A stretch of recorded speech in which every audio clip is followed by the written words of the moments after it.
अरुणाचल प्रदेश को पूर्ण राज्य का दर्जा कांग्रेस ने दिया।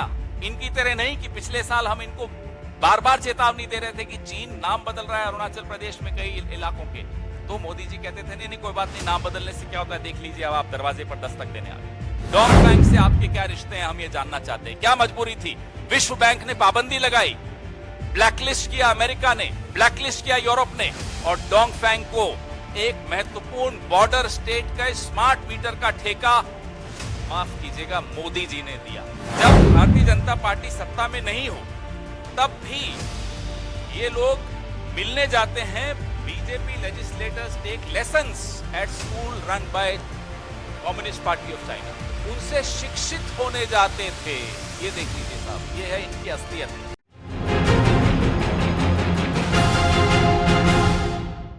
गौरव गोगोई जी ने आपको बताया कि कैसे 59 ऐप्स पे पिछले राउंड में पाबंदी लगाई गई थी। आज गृह मंत्री बड़ी ऊंची ऊंची आवाज में कुछ हम पर आरोप लगा रहे थे। मैं आपको याद दिलाना चाहता हूं कि उन ऐप्स जिन पर पाबंदी लगाई थी उनसे भारतीय जनता पार्टी के कितने घनिष्ठ संबंध हैं। यूसी वेब मोबाइल आप नोट करिए, बड़ा महत्वपूर्ण है, क्योंकि भारतीय जनता पार्टी ने 2019 के चुनाव में जिन कंपनियों की सहायता ली थी उनमें से ये थी यूसी वेब मोबाइल।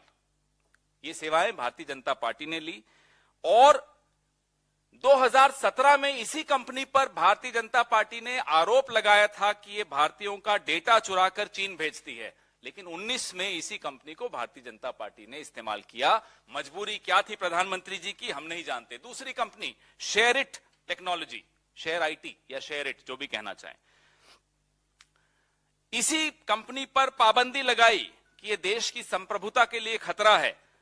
यही कंपनी भारतीय जनता पार्टी के चुनाव में पार्टनर बनकर भारत के चुनाव पर प्रभाव डालती है। हम भी पूरी रिसर्च करके बैठे हैं, गृह मंत्री जी को समझना चाहिए।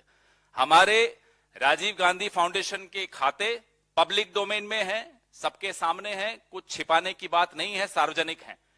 आरएसएस के क्या संबंध हैं चीन की कम्युनिस्ट पार्टी से, आरएसएस का हक क्या बनता है? वो तो एक सांस्कृतिक संगठन है, गैर राजनीतिक संगठन है।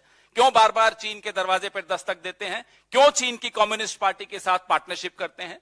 और जब भारतीय जनता पार्टी सत्ता में नहीं हो तब भी ये लोग मिलने जाते हैं।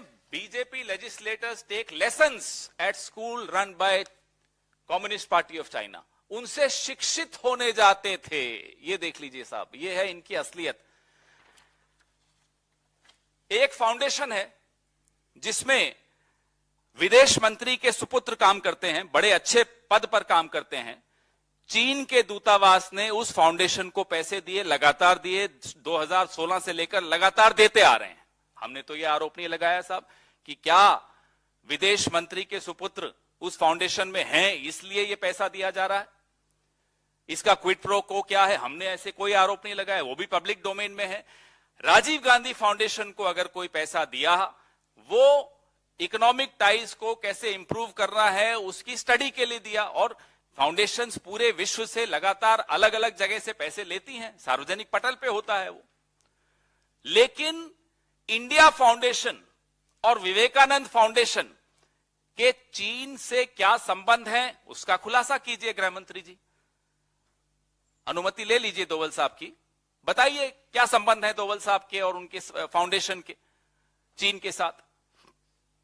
और एक और बड़ा रोचक तथ्य है, भारतीय जनता पार्टी जब चीन की कम्युनिस्ट पार्टी से मिलने 14 लोग गए तो क्या तय हुआ?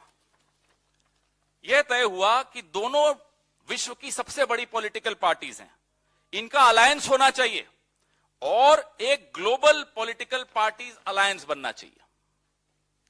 हमने तो नहीं कहा साहब ने क्या एमओयू साइन करके आए, क्योंकि हमें समझ है, हम समझते हैं कि जब पॉलिटिकल पार्टीज मिलती हैं तो चर्चा करती हैं, लोकतंत्र पे चर्चा करती हैं। हम सीखने नहीं गए थे, आप तो सीखने चले गए साहब, हमें शिक्षित करो।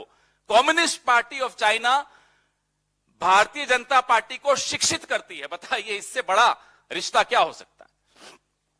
और उदाहरण देते हैं, पीएम केयर फंड सार्वजनिक करिए, चीन की वो कौन कौन सी कंपनियां हैं जिन्होंने पीएम केयर फंड में पैसा दिया और क्यों दिया, बताइए। एक और महत्वपूर्ण कंपनी डोंगफैंग, बड़ा महत्वपूर्ण नाम है, याद रखिएगा। जब हमारी सरकार आएगी तो ये नाम रोज हेडलाइन में होगा, ये मैं आपको आज बता देता हूं। डोंगफैंग पे विश्व बैंक ने पाबंदी लगाई, यूरोप ने पाबंदी लगाई, पेंटागन ने पाबंदी लगाई। 2020 में जम्मू कश्मीर में स्मार्ट मीटर का कॉन्ट्रैक्ट डोंगफैंग को दे दिया हमारी सरकार ने। ब्लैकलिस्टेड कंपनी, चाइना की कंपनी। स्मार्ट मीटर का मतलब यह होता है कि जम्मू कश्मीर के तमाम नागरिकों का डेटा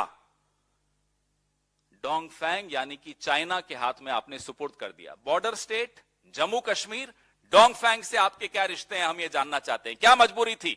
विश्व बैंक ने पाबंदी लगाई, ब्लैकलिस्ट किया अमेरिका ने, ब्लैकलिस्ट किया यूरोप ने, और डोंगफैंग को एक महत्वपूर्ण बॉर्डर स्टेट का स्मार्ट मीटर का ठेका, माफ कीजिएगा, मोदी जी ने दिया। क्यों दिया? चलिए आइए गुजरात धौलेरा में चलते हैं, आपको ले चलते हैं। धौलेरा में 43,000 करोड़ के एमओयूज चीन की कंपनीज के साथ किसने साइन किए? कोई कारण रहा होगा कि चीन का जो सरकारी अखबार है ग्लोबल टाइम्स, वो लिखता है कि मोदी जी हार नहीं जाए कहीं गुजरात। अगर मोदी जी गुजरात हार जाएंगे तो चीन को बड़ा नुकसान होगा। क्या नुकसान होगा चीन को, हम भी ये जानना चाहते हैं।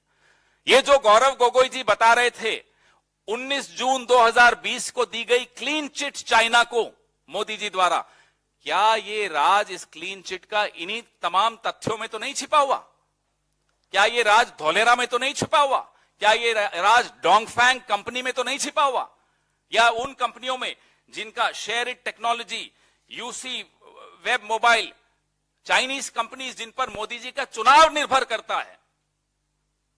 हम देश की संप्रभुता, देश की सीमाओं के बारे में चिंतित हैं। 1962 में जब युद्ध हो रहा था चीन का, एक 36 वर्षीय सांसद जिसका नाम था अटल बिहारी वाजपेयी, चुनौती दी उन्होंने नेहरू जी को कि संसद का सत्र बुलाइए, हम डिबेट चाहते हैं। नेहरू जी भागे नहीं डिबेट से। डिबेट हुई। हमारे वरिष्ठ सहयोगी अभिषेक सिंघवी जी के पिताजी एलएम सिंघवी जी उस वक्त पाली से निर्दलीय सांसद थे। उन्होंने सलाह दी कि ये डिबेट सीक्रेट होनी चाहिए, इसका कहीं कोई कवरेज नहीं आना चाहिए, अखबारोरों में नहीं छपना चाहिए। नेहरू जी ने कहा जी नहीं, महत्वपूर्ण मुद्दा है, यह डिबेट सार्वजनिक होनी चाहिए, संसद में बिल्कुल होनी चाहिए चर्चा इस पर। 165 लोगों ने उस डिबेट में हिस्सा लिया। हमारे अपने सांसद महावीर प्रसाद जी, उन्होंने भी निंदा की उस वक्त। नेहरू जी ने सुनी। ये सरकार सवाल पूछ लो तो हम पर सवाल निशान, प्रश्न चिन्ह लगाते हैं हमारे पर। अरुणाचल प्रदेश को पूर्ण राज्य का दर्जा कांग्रेस ने दिया। इनकी तरह नहीं कि पिछले साल हम इनको बार बार चेतावनी दे रहे थे कि चीन नाम बदल रहा है अरुणाचल प्रदेश में कई इलाकों के, तो मोदी जी कहते थे नहीं नहीं कोई बात नहीं, नाम बदलने से क्या होता है, देख लीजिए, अब आप दरवाजे पर दस्तक देने आ गए। तापिर गांव तो आपके एमपी हैं अरुणाचल से। तापिर गांव आपको कहते रहे कि 60-70 किलोमीटर चीन अंदर घुस आया है, आपने कहा नहीं कोई बात नहीं, आने दीजिए।